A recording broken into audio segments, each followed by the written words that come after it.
tanghali po. Oras na para sa maiinit na balita.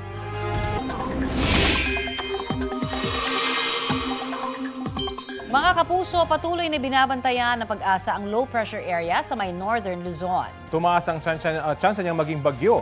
Namataan po yan ng Pag-asa sa dagat sakop ng Itbayat, Batanes.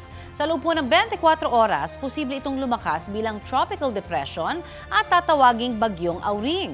Patuloy namang tinutumbok ng bagyong may international name na Wu-Tip ang southern China. Isa pa rin itong tropical storm na may lakas ng hangin na aabot sa 65 kilometers per hour. Namataan ang nasabing bagyo, 1,085 kilometers kanluran ng northern Luzon. Kahit napagitnaan tayo ng bagyo at LPA, hanging habagat pa rin ang pangunahing nagpapaulan sa malaking bahagi ng bansa, kasabay ng pagdiriwang natin ng Araw ng Kalayaan. Base sa rainfall forecast ng Metro Weather, uulanin sa mga susunod na oras ang halos buong Luzon at Mindanao. Pinaalerto sa heavy to intense rains na maaaring magdulot ng baha o landslides. Posible rin ang ulan dito po sa Metro Manila at sa ilang panig ng Visayas. Patuloy pa rin nararanasan ang masamang panahon sa ilang probinsya sa bansa. Sa Pagadian, Zamboanga del Sur, 2 araw nang nararanasan ang pagbaha sa ilang kalsada dahil sa malakas na ulan. Apektado riyan ang mga motorista. Dahil sa epekto ng hanging habagat naman kaya inuulan ang Catanduanes. Bukod sa banta ng pagbaha, binabantayan din ang posibleng pagguho ng lupa sa mga bulubunduking lugar. Pinaalalahanan ng mga otoridad sa mga residente na i-monitor ang lagay ng panahon at maging handa sa paglikas.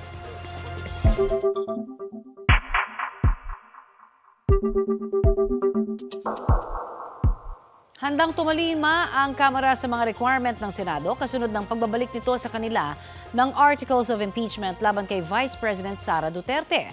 Si House Speaker Martin Romualdez nagpahayag ng pagkabahala kaugnay sa hakbang ng Senado. Balitang hatid ni Bea Pinlac. I rise, not in defiance, but with resolve, guided by duty, grounded in principle. The decision of the Senate, sitting as an impeachment court, to return the articles of impeachment is deeply concerning. Nagpahayag ng pagkabahala si House Speaker Martin Romualdez ukol sa naging hakbang ng Senado sa impeachment case laban kay Vice President Sara Duterte.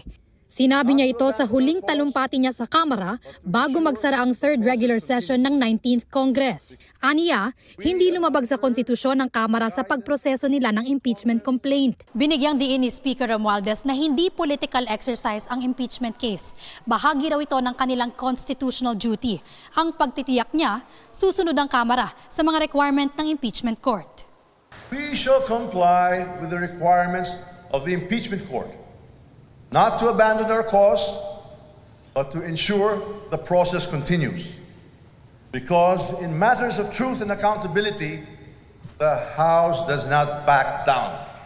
Inadopt na ng Kamara ang resolution na nagsicertify na naaayon sa saligang batas ang impeachment proceedings laban sa bise. Ayon sa Kamara, nasunod nila ang sinasabi sa konstitusyon na hindi maaaring magkaroon ng mahigit isang impeachment proceeding laban sa isang opisyal sa loob ng 1 taon kahit pang-4 na reklamo ang inirefer ng Kamara sa Senado. Ipinagpaliban din muna ng Kamara ang pagtanggap sa ibinalik na articles of impeachment. I would defer receiving the articles of impeachment from the Senate, including whatever orders they will be transmitting to us. This is not disobedience, definitely. Ang gusto lang po natin mangyari is to seek guidance. Naguguluhan pa rin kami at hindi namin maintindihan kung bakit ibabalik po ito sa amin. Isa pa sa hinihingi ng Senado ay linawin daw ng papasok na Kamara sa 20th Congress kung interesado pa itong ituloy ang impeachment complaint. Ayon sa ilang House Prosecution member, malabo pa ito dahil hindi pa nag-e-exist ang 20th Congress. Tingin ng ilang House Prosecutor, sinasadya ng Senado na maantala ang impeachment trial. If it's impossible to comply with such an order, how can we move forward? Kaya sinasabi namin na Parang dapat it should be baliwala lang yung order na yun kasi it's impossible to do as of the time. Bea Pinlac, nagbabalita para sa GMA Integrated News. Pinalaga ni Senate President Cheese Escudero ang mga puna sa pagbalik ng Senado sa Kamara ng Articles of Impeachment laban kay Vice President Sara Duterte. Ang pwede lamang magsabi kung constitutional o hindi ang isang bagay na ginawa ng anumang ahensya ay ang Korte Suprema. Hindi sila, hindi rin kami. Sabi ni Escudero na dumalo kanina sa Independence Day event sa Malolos, Bulacan, dapat galangin ng Kamara ang utos ng Senado bilang impeachment court. Hindi raw magkapantay ngayon ang Senado at Kamara na tumatayo namang prosecutor sa paglilitis. Kahapon, ipinagpaliban muna ng Kamara ang pagtanggap sa Articles of Impeachment dahil ayon sa House prosecutors, hihingi muna sila ng klarifikasyon sa Senado. Wala pa naman daw natatanggap na dokumento kaugnay rito ang Senado ayon kay Escudero. Kahapon, may tugon din si Escudero sa mga pumupunang tila ginagawa ng ilang senador ang mga bagay na dapat ay ginagawa ng defense team ni Vice President Duterte. Wala ngang pagbabawal sa rules ang hindi pwedeng gawin yun. Gusto nyo bang gapusin ko ang kamay, itali ko ang kamay, nang pili ilan o lahat ng members ng impeachment court at sabihin ito lamang ang pwede nyong sabihin?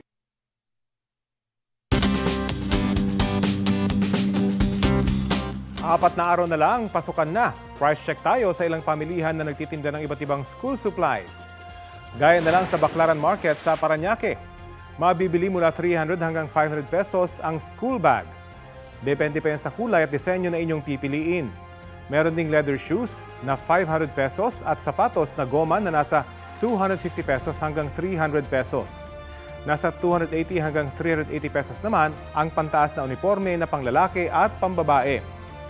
Ang isang bundle ng notebook mabibili ng 150 pesos. 10 pesos hanggang 20 pesos ang kada piraso ng ballpen at lapis. Ang pencil case, 100 pesos hanggang 150 pesos. 65 pesos hanggang 130 pesos naman ang crayons o pangkulay. Huli kam sa Magalang, Pampanga. Kitang-kitang huminto sa tapat ng isang hotel ang motorsiklong yan. Ang dalawang sakay nito lumapit sa nakaupong hotel staff. Nagdeklara sila ng hold-up gamit ang baril na bitbit ng isa sa mga kawatan. Pumasok sila sa opisina at hinalughog ang isang drawer. Tumakas sa mga kawatan tangayang 3 cellphone at 11,000 pesos na cash. May persons of interest na raw ang pulisya. Hinala ng mga pulis, peke ang ginamit na baril sa pang-hold up. Wala raw kasi itong magazine at scope na karaniwang makikita sa totoong M16 rifle. Sinisikap ang kunin ng pahayag ng pamunuan ng hotel. Isang menor de edad ang kabilang sa mga naaresto ng pulisya sa Caloocan dahil umano sa pagnanakaw ng mga kable ng internet. Ang isa sa mga naaresto itinanggi ang paratang. Habang ang 3 pang naaresto sinabing inalok sila ng pera kaya nagawa ang krimen. Balitang hatid ni Bea Pinlac. Sa unang tingin, tila normal lang na delivery vehicles ito. Pero nang buksan ng mga pulis, tumambad sa kanila ang 12 ng kable ng internet na pinutol-putol. May nagsumbong daw sa rumorondang pulis kahapon ng madaling araw tungkol sa pagnanakaw ng kable sa Rizal Avenue sa Caloocan.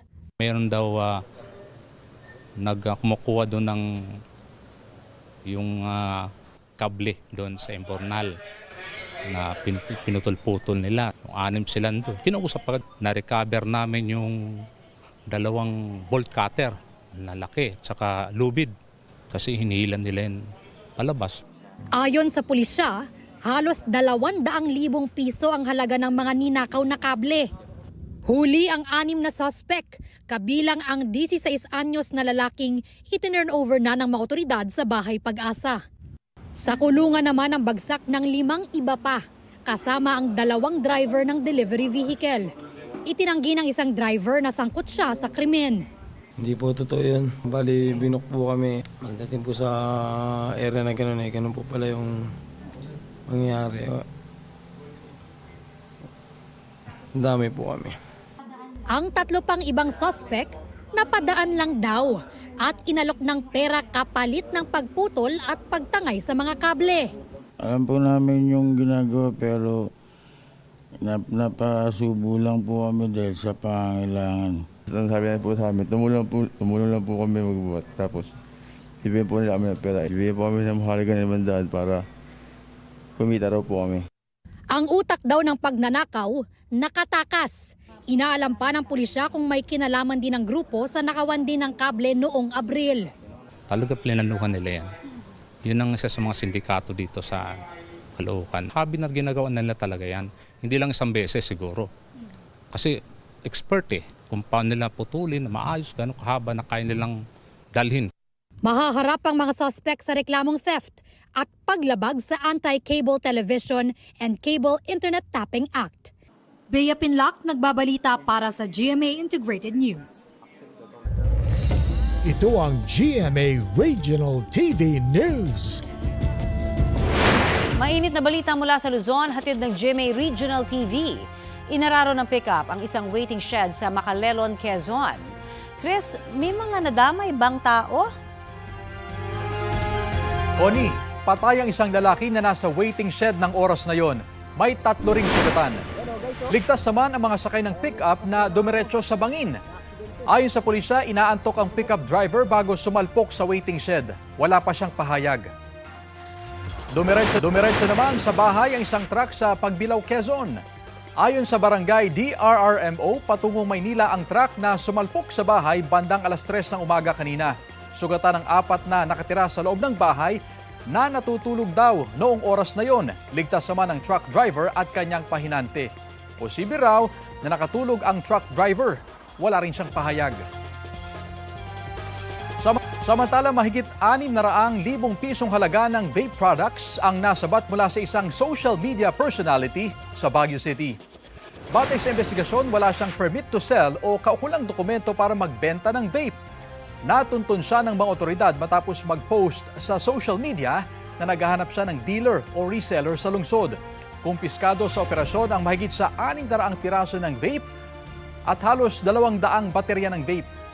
Ayon sa Smoke-Free Baguio Task Force, hindi bawal ang pagbebenta ng vape sa Baguio pero may regulasyon ito. Sa ngayon, pinagmumulta ang influencer dahil sa paglabag sa local ordinance. Inihanda na ng Department of Trade and Industry ang reklamong distribution of unauthorized vape. Sinisika pa siyang kunan ng pahayag.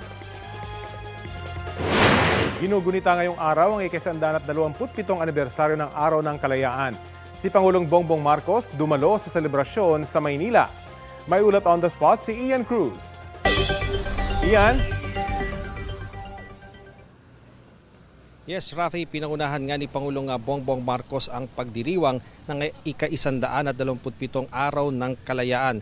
At Rafi, matapos nga yung flag raising at wreath laying ceremony kasama ang pinuno ng National Historical Commission na si Regalado Trota Jose Jr. at AFP Chief of Staff General Romeo Bryner Jr. nagtungo sa Quirino Grandstand ng Pangulo para nga sa parada ng kalayaan. Sa kanyang talumpati, kinilala ng Pangulo ang kabayanihan ng ating mga ninuno. Mula raw sa sakripisyo nila, umusbong ang Republika na ngayon ay naharap din sa mga makabagong hamon.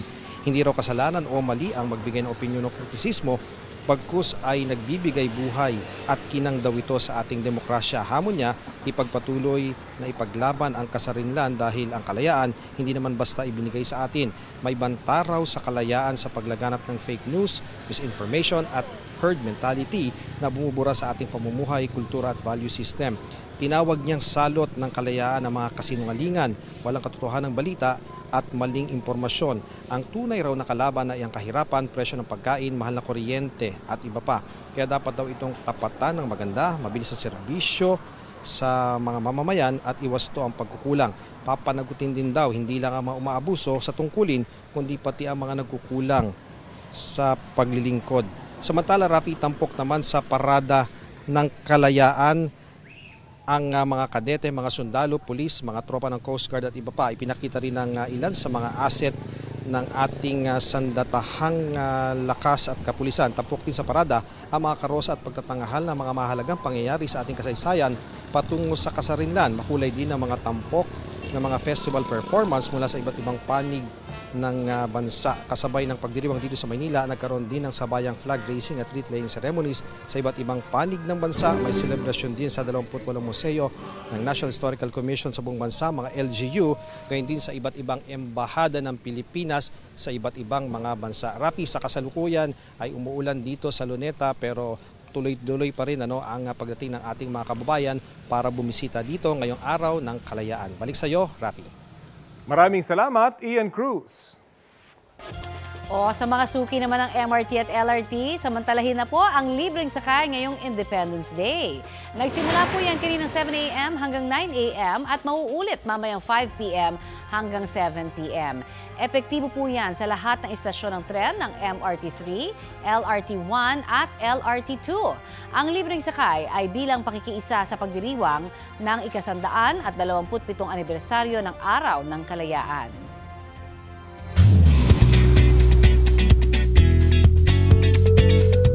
May bagong aabangan this July sa GMA Pictures, ang horror film na P77. Sino namang sila? Pinagbibidahan niya ni Kapuso primetime princess Barbie Forteza at Sparkle child star Ewan Micael.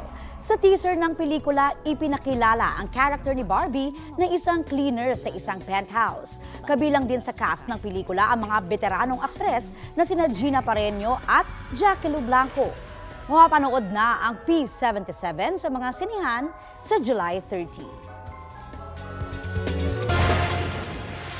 Abala sa pamimili ang customer na yan sa isang grocery store sa Quezon City nang bigla siyang palibutan ng 5 tao. 2 sa kanila may dalang pushcart na iniharang sa daraanan ng biktima. Ang pangatlong babae, dumikit sa likuran ng biktima at pinunteriya ang bag nito. Ilan pang kasabwat ang pumalibot at humarang sa biktima. Nagpulasan sila nang dumating ang mga attendant ng grocery. Ayon sa mga otoridad, ipit gang ang tawag sa grupo. Binubuo ng hindi bababa sa 5 tao at ang modus nila, palibutan ng target at tangayin ang mga gamit nito. Naaresto ang 3 miyembro umano ng grupo matapos magsumbong ang isang concerned citizen na naaktuhan silang nambibiktima. Umamin sa krimen ang mga suspect na maharap sa kaukulang reklamo. Milyong-milyong pisong halaga ng mga cellphone ang tinangay ng 7 lalaking nagnakaw sa isang gadget shop sa Tondo, Maynila. Huli ang 2 sa kanila. Balitang hatid ni Jomer Apresto.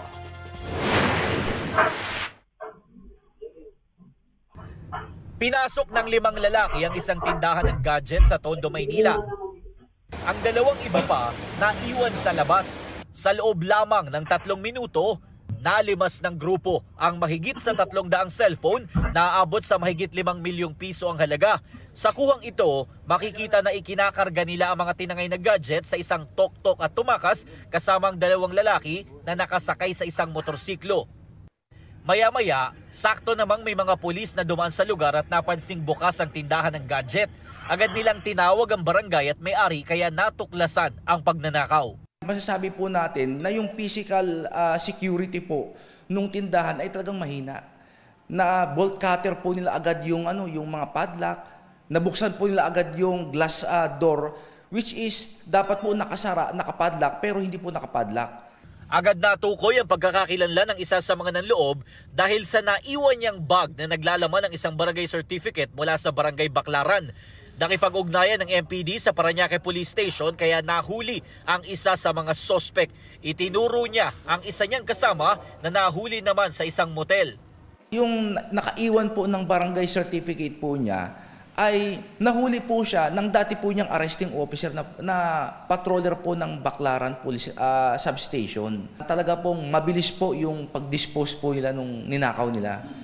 Right after po na sila po ay makapagnakaw, ay talagang meron na po silang designated na tindahan na pwede i-dispose po yung mga ninakaw po nilang cellphones. Na-recover mula sa 2 sospek ang 5 cellphone na lang at ang tok-tok na ginamit umano. Ayon sa isa sa mga sospek, 2nd beses niya palang sumama sa operasyon ng grupo. Malas.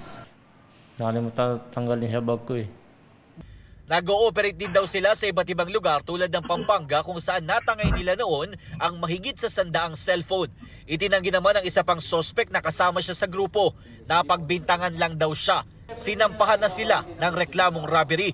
Pinaghahanapan ng mga otoridad ang 5 kasama ng mga sospek, kabilang ang itinuturong leader ng grupo. Inaalam din ng pulisya kung posibleng inside job o may kasabwat na empleyado sa nangyaring krimen. Jomer Apresto nagbabalita para sa GMA Integrated News. Ito ang GMA Regional TV News. Balita sa Visayas at Mindanao mula sa GMA Regional TV. Patay ang isang construction worker sa Cebu City matapos umanong mahulugan ng bakal ng tubo sa ulo. Sara, saan nanggaling yung tubo? Rafi, nahulog ang tubo mula sa ika-22 palapag ng gusali kung saan nagtatrabaho ang biktima. Batay sa investigasyon ng Office of the Building Official, sakay noon ang biktima sa isang gondola habang nagtatrabaho sa 8th floor. Nabiyak ang suot niyang hard hat dahil sa lakas ng impact. Idiniklara siyang dead on arrival sa ospital. Ipinahinto na muna ang pagtatayo sa mga gusali. Nadiskubre kasi na expired na ang permit sa ginagamit na gondola at tower crane. Wala pang komento riyan ang pamunuan ng mga ginagawang building. Pero ayon sa mga otoridad, sinasagot na ng pamunuan ng building ang mga gastusin sa burol at libing ng biktima. Patay ang isang motorcycle rider matapos masagasaan ng pick-up sa Bacolod City. Base sa investigasyon, ihahatid ng 27 anyos na babaeng rider ang kanyang live-in partner sa trabaho nang sumemplang ang kanilang motor dahil basa ang kalsada dulot ng ulan. Tumilapon ang rider sa kabilang lane hanggang magulungan ng pick-up. Tumakas ang pick-up driver at patuloy pang hinahanap. Tumanggi nang magbigay ng pahayag ang live-in partner ng biktima. Pinalala ni Vice President Sara Duterte ang mga bayaning Pilipino sa kanyang mensahe sa Araw ng Kalayaan. Sa kanilang mga sakripisyo at pagbubuwis ng buhay ay natamasa natin ang kalayaan at namuhay tayo bilang bansang isinusulong ang sariling adikain, interes o pangarap. Sabi ng bise, ang Independence Day ay paalala na dapat bantayan, pangalagaan at ipagtanggol ang kalayaang tinatamasa natin sa lahat ng panahon.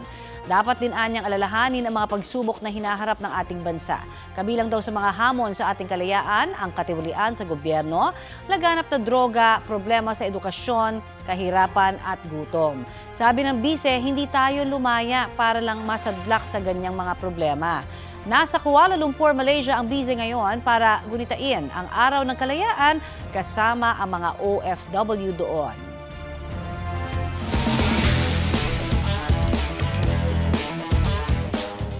Four-peat na ang Benilde Lady Blazers sa women's volleyball matapos magkampiyon sa NCAA Season 100. First in history naman ang pagkakapanalo ng Arellano Chiefs sa men's volleyball finals. Balita hatid ni Martin Javier. Oh, that was out there. Pinataob ng Arellano Chiefs ang Letran Knights sa loob ng 4 sets para makamit ang kanilang unang kampyonato sa historic Season 100 Championship ng men's volleyball.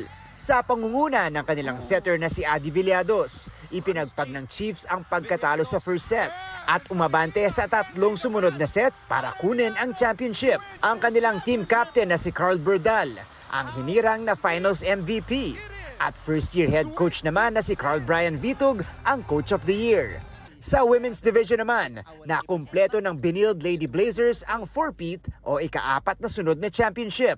Si Coach Onyok Gitigan ang Coach of the Year. Sobrang hirap din ang pinagdaanan dahil nakatikim din kami ng talo eh. So lahat yun na-overcome.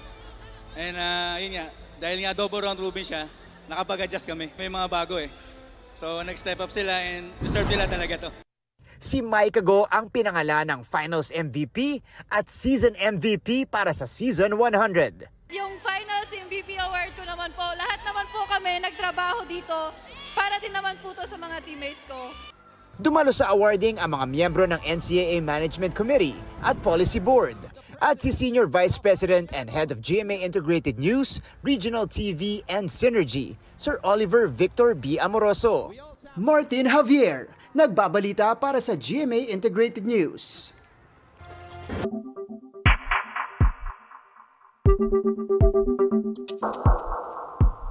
Hiniling ng ilang abogado sa Korte Suprema na maglabas ng temporary restraining order para pigilan ang impeachment trial ni Vice President Sara Duterte. Ang ilan sa mga petitioner kilalang kaalyado ng mga Duterte. Naniniwala ang grupo na hindi na po pwedeng tumawid sa 20th Congress ang impeachment proceedings laban sa bise. At dahil patapos na ang kasalukuyang Kongreso, imposible nila na magkaroon ng buo at patas na impeachment trial. Ang petisyon para sa TRO ay supplement o pandagdag sa anumang o sa naunang petisyon noong Pebrero kung kailan iginiit ng petitioners na nilabag ng Kamara ang one-year ban sa paghahain ng impeachment complaint. At kaugnay po sa naging hakbang ng impeachment court sa naibalik sa Kamara ang Articles of Impeachment ni Vice President Sara Duterte, kausapin po natin ang isa sa mga miyembro ng House Prosecution Panel na si Congressman Joel Chua. Magandang umaga at welcome po sa Balitang Hali. Ay, magandang umaga, Ma'am Connie, at sa lahat ng inyong mga taga-subaybay. Bakit po ipinagpaliban muna ng Kamara yung pagtanggap sa ibinilik po na Articles of Impeachment? Pakilinaw lamang po.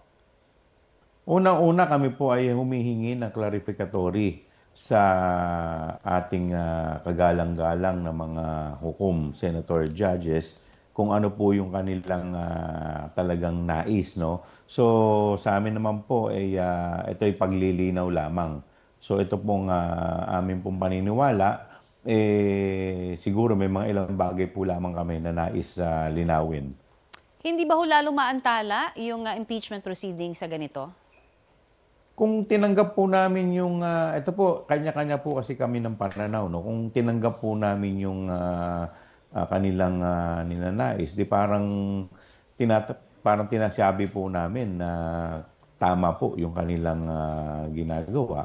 Marami po sa amin ang hindi po naniniwala at ang iba po sa amin, ang paningin ay ito po ay unconstitutional dahil ito po ay wala naman po sa rules. Sabi po ni Senate President Cheese Escudero, ang Senado ang korte at ang House ay prosecutor, kaya hindi raw co-equal branches ang dalawang kapulungan kapag usapin ng impeachment. No? Kayo ho ba, syempre, ito ho yung talagang sinasabi ngayon na hindi naman bycam kasi ito. Tama naman po sa ganyang aspeto, subalit ang paniniwala po kasi namin, kami po kasi ang trabaho po namin mag-prosecute. Aha. Sila po bilang senator judges, ang trabaho po nila ay mag-conduct ng trial. So kami po ay nalilito kung bakit nga po ito'y kanilang ginagawa dahil hindi naman po nila ito, hindi naman po saklaw ng kanilang kapangyarihan yung ibalik ito dahil meron po tayong tinatawag na presumption of legality. Aha. In fact, ito po dun sa kaso po ni Chief Justice Corona, ito po ay sinaad ni dating Senator Judge, Presiding Officer, Senator Juan Ponce Enrile. Okay, pakilinaw lamang po kasi may mga lumabas, hindi ho ba na, sabi nga, breaking news pa na naglabas na kayo ng certification, tapos binabalik nyo na nga ho daw ang bola sa Senado. Ano ho ba? Tapos ngayon parang nagkakaroon ng deadlock. Ano ho ba ang talagang lagay at direksyon po ng impeachment case laban kay Vice President Duterte? Kasi nabasa ko po yung tenor o yung laman po ng kanilang resolution. Dalawa po yung kanilang resolution. Yung isa po yung paghingi ng certification at yung isa ay pagpayag po namin na ito po ay gawin sa 20th Congress. Unang-una, hindi naman po, yung sa certification po, may mga clarificatory questions po kami. Pero doon po kasi doon sa pangalawang hinihingi po nila ay hindi naman po ito masasagot ng 19th Congress dahil iba na po magiging composition ng 20th Congress. Kaya sa totoo lang, hindi naman po namin masasagot yung buong resolution na nais nila. Nung kami po ay nag-uusap-usap ng mga panel o prosecutors, kanya-kanya rin po kami ng mga opinion. Kaya mas minarapat po muna namin na hindi po muna ito tanggapin dahil iba-iba rin po kami ng opinion pero nagkakaisa po kami na ito po ay wala po sa kanilang kapangyarihan. Oho. Ayon po doon sa mga nag-frame ng 1987 Constitution, malinaw naman na talaga continuing from 19th to 20th Congress. Pero parang nabanggit din ho kasi ni Senate President Chis Escudero na titignan at pagbobotohan muna kung papayag na ituloy ng 20th Congress ito. Bakit ho nagkakaganito? Gayong malinaw naman daw sa konstitusyon na dapat talaga wala ng kwestiyon ng pagbobotohan. Actually, hindi nga rin po namin malaman dahil paiba-iba po yung kanilang mga desisyon. Noong una, nag-issue na po sila ng imbitasyon sa amin na supposedly nung nakaraan pa, nung June 2 or June 3, kung hindi po akong magkakamali. Tapos, ito po'y kanilang pinagpaliban. Dapat po kahapon, June 11, babasahin na po yung articles of impeachment sa Senado ng House Prosecutors. Kaya lang biglang nagbago na naman po, iba na naman po yung kanilang diskarte. Kaya nga po, maski kami po naguguluhan na. Kaya nga po, ito nga po ang naisip po namin, magbigay linaw po dito. May mga ilang katanungan po kami na tingin namin dapat maliwanagan din po. Alright, marami pong salamat sa inyo pong binigay sa aming oras dito po sa Balitang Hali. Maraming salamat po. Mabuhay po kayo. Yan po naman si Congressman Joel Chua.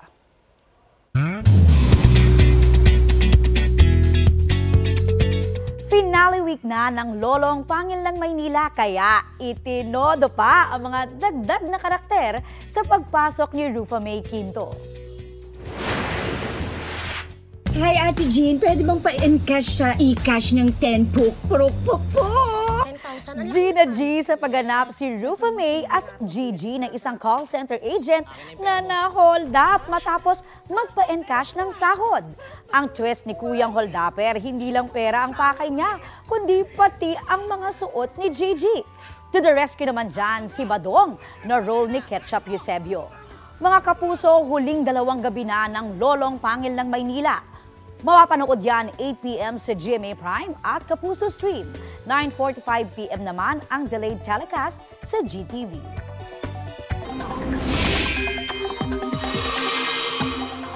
Isinailalim ng Pag-asa sa yellow heavy rainfall warning ang Zambales. Ang ibig sabihin, posibleng magkaroon ng malalakas na ulan sa mga susunod na oras na posibleng magpabaha sa mabababang lugar. Tatagal ang yellow rainfall warning hanggang alas 2 mamayang hapon. Makararanas din ng malakas na ulan ng Batanes, Cagayan, Pangasinan, Zambales, Bataan at Occidental Mindoro. Posible rin ng minsay malalakas na ulan sa Tarlac, Pampanga at Bulacan. Hanggang katamtamang ulan naman dito sa Metro Manila, Cavite, Nueva Ecija, Rizal, Batangas, Laguna at Quezon. Ayon po sa Pag-asa, low pressure area ang nagpapaulan sa Batanes at Cagayan habang hanging habagat naman sa iba pang bahagi ng Luzon.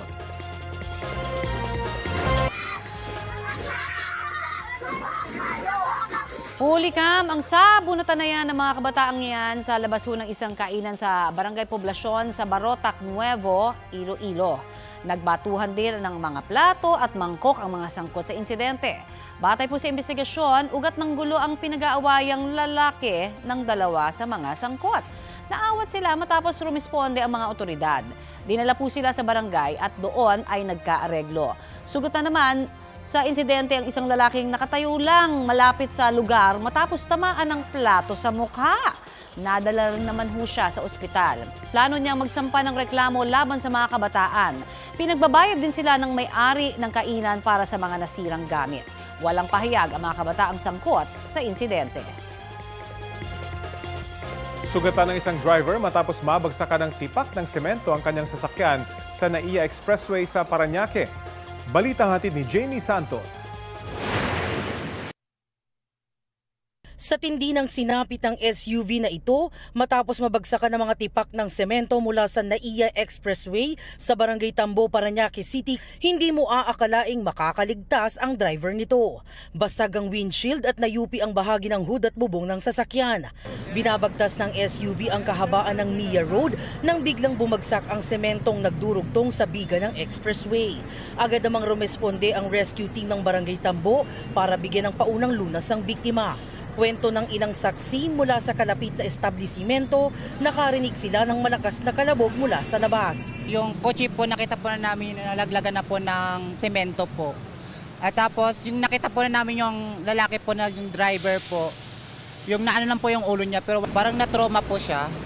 Sa videong nakuha ng GMA Integrated News, makikitang nakaupo sa sidewalk ang biktimang estudyante habang binibigyan siya ng paunang lunas ng rescue team. Nakatayo naman ito patungo sa loob ng ambulansya para madala sa ospital. Matapos ang insidente, agad ininspeksyon ng mga tauhan ng NAIACS ang lugar kung saan nangyari ang insidente. Ayon sa Skyway O&M Corporation, operator ng NAIA Expressway o NAIACS, nakikipag-ugnayan sila sa mga lokal na otoridad at sa pamilya ng SUV driver upang maipagkaloob ang lahat ng kinakailangang tulong.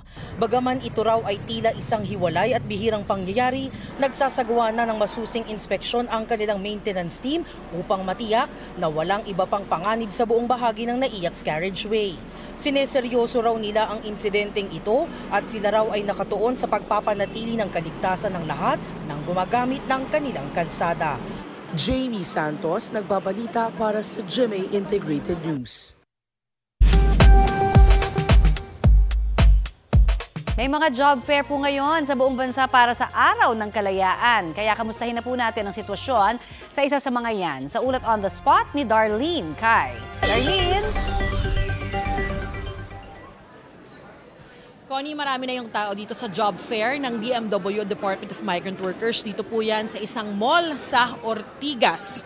Hindi pa nag-uumpisa yung mismong job fair kanina ay marami ng job seekers yung pumunta rito.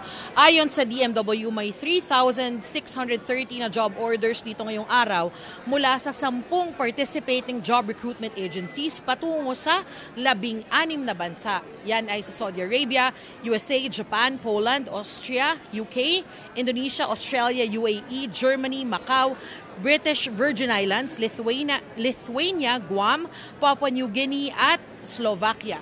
Nangangailangan daw ng maraming skilled workers sa mga bansang yan. May polyeto rito sa iba't ibang mga booths ng recruitment agencies na mga dapat puntahan para sa trabahong akma para sa kanila. May booth din dito para sa iba't ibang ahensya ng gobyerno para mapadali raw yung pag-aasikaso ng requirements sa mga aplikante gaya ng NBI, SSS, TESDA, PhilHealth, Pag-ibig at maging yung mga bangko.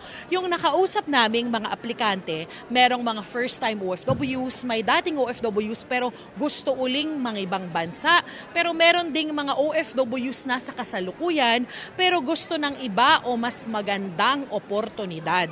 Ayon sa Department of Labor and Employment, may 49 job fair sites sa buong bansa ngayong araw. Halos 90,000 ang vacancies mula sa local at overseas employers. Connie, hanggang alas 4 mamayang hapon yung job fair dito sa isang mall sa Ortigas. Para po sa mga gustong humabol na aplikante, pwede po magdala lang kayo ng ID at maraming kopya ng inyong CV. Yan ang latest mula rito sa Ortigas. Balik sa iyo, Connie. Maraming salamat, Darlene Kai. Update tayo sa lagay ng panahon ngayong Araw ng Kalayaan kung kailan may binabante ang bagyo at LPA ang pag-asa. Kausapin natin si weather specialist Loridine Galicia. Magandang umaga at welcome sa Balitang Hali.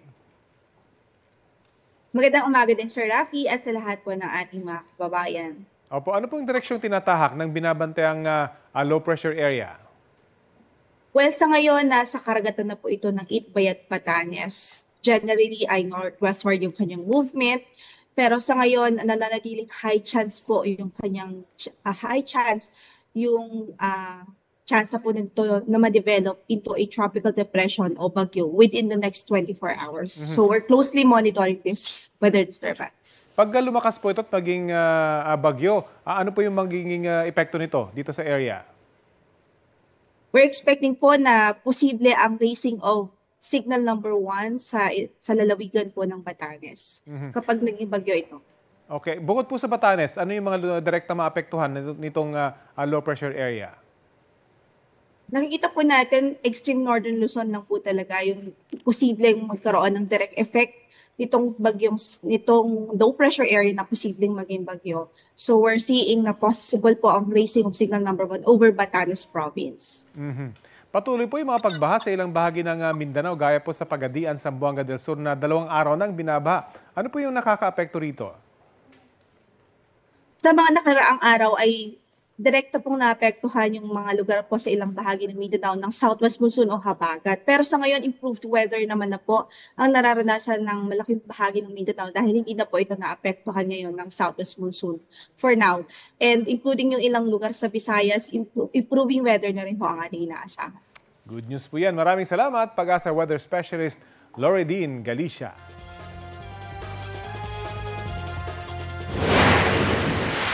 Ikalawa at huling mediation hearing na ito ng Quezon City Prosecutor's Office para pagkasunduin ang GMA Network Incorporated at TAPE Incorporated kaugnay ng mga utang na hindi nabayaran ng TAPE sa GMA.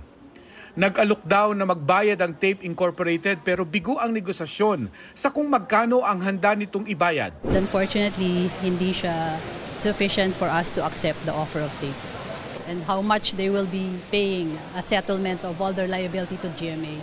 GMA Network is asking for a universal settlement or universal mediation on the whole collectibles of GMA on the full amount of the airtime fees na hindi na-collecta sa TAPE Incorporated. Kaya hindi naging acceptable yung offer to settle yung subject of the case, kaya nagkaroon ng problema sa mediation. Sa partikular na kasong ito ng estafa, 37.9 million pesos ang sinisingil ng GMA Network Incorporated sa mga may-ari ng TAPE Incorporated para sa mga airtime fees na hindi niremit ng TAPE sa GMA. Sa preliminary investigation daw tatalakayin kung ito ba'y tatayong kasong kriminal o civil case lamang. They misappropriated the property, the funds that were supposed to be turned over to GMA. The submission of the respondents is that it's a liability of the corporation, TAPE Incorporated, and it's a civil liability of the corporation. So, yun. That would be part, of course, of the defense during the submission of the counter affidavit. Dahil tapos na ang pagkakataon ng mediation para sa settlement, muling iraraffle ang kaso sa isa pang piskal na siyang magsasagawa ng preliminary investigation. Ang piskal na yon ang magdidesisyon kung iaakyat ang kaso sa korte o hindi. Ito na ang mabibilis na balita. Sa bisperas ng Araw ng Kalayaan, pinalaya ang 157 persons deprived of liberty o PDL mula sa bilibid. Ayon sa Bureau of Corrections, umaabot na sa halos 3,000 ang napalayang PDL mula April 1. Hahanapan sila ng trabaho ng Department of Labor and Employment o kay tutulungang magkaroon ng negosyo. Isinusulong naman ng Bucor na magkaroon ng halfway houses para sa mga PDL na palalayain na sa loob ng 1 taon. Sa bantay sa Gabal Operations, ang MMDA sa Taguig kahapon, ilang sasyakang iligal na nakaparada ang natikitan o kay na may hinatak. Nag-ikot ang MMDA sa C5 Service Road Northbound Lane, 22nd Avenue na bahagi ng Barangay East Rembo, pati na sa JP Rizal Street. Ayon sa MMDA, matagal na silang nakatatanggap ng reklamo mula sa lugar dahil sumisikip ang kalsada. Ito ang GMA Regional TV News. Dead on the spot ang 2 construction worker matapos silang barilin umano ng kanilang katrabaho sa San Fernando, Pampanga. Kwento sa pulisya ng asawa ng isa sa mga biktima, nagiinuman ng kanyang mister, ang sospek at isa pa nitong katrabaho. Maya-maya ang kasama niyang kanyang mister, bigla umanong hinampas ng baso ang sospek. Nagkagulo silang 3 at umalis ang sospek. Pagbalik niya, may dala na raw siyang sumpak at binaril ang 2 niyang kainuman. Agad tumakas ang sospek na pinaghahanapan ng pulisya. Nasunog ang 4 na bahay sa Barangay 76-A Bukana dito sa Davao City. Ayon sa Fire District ng lungsod, 2 sa 4 na bahay ang tuluyang tinupok ng apoy habang partially damaged ang 2 pa. Sa lakas ng apoy, ilang gamit lang ang naisalba ng mga nasunugan. Inaalam pa ang sanhi ng apoy. Nanunuluyan muna sa gym ang mga apektadong residente. Tumaas ang overall average transmission charge ng National Grid Corporation of the Philippines. Ayon sa NGCP, halos 1 peso at 15 centavos per kilowatt hour ang itinaas nito noong Mayo na posibleng makaapekto sa singil ng kuryente ngayong buwan. Magtitiyak naman nila halos wala o maliit lamang daw ang epekto nito sa babayaran ng consumer. Maliwanag ng NGCP, bagamat bumaba ang transmission wheeling rate o ang sinisingil nila para sa pagde-deliver ng kuryente, nagmahal naman ang ancillary services rate na para naman sa pagsuporta sa mga power grid sa bansa. Hinahangaan online ang video ng isang pulis sa Surigao del Sur. Umuulan at basa ang kalsadang yan sa Bislig, pero bumaba ang pulis para damputin ang watawat ng Pilipinas na nahulog sa isang poste dahil sa malakas na hangin at ulan. Kinilala ang pulis na si Police Staff Sergeant Roy Cortez Asis. Ayon sa kanya, nagpapatrolya siya sa nasabing kalsada nang makita niya ang watawat na dinaanan lang ng mga motorista. Ang video na yan hinangaan ng netizens at may mahigit 1.5 million views na online.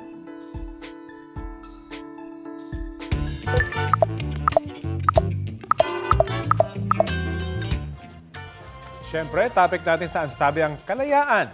Yes, tapatan na ha. Saan-saan ka na malaya at hindi pa malaya? Lalim, Oo, heto ang witty entry ng mga kapuso natin. Okay, eto na. Dahil malapit na ang pasukan, malaya na sa gawaing bahay si Raven Cabason. Yun lang, kailangan naman niyang harapin ang ibang klase ng homework. Si Will Punzala naman, malaya na sa kanyang parents. Pero ang pumalit naman, si Mrs. Kapag sinabing uwi, abay, uwi raw agad.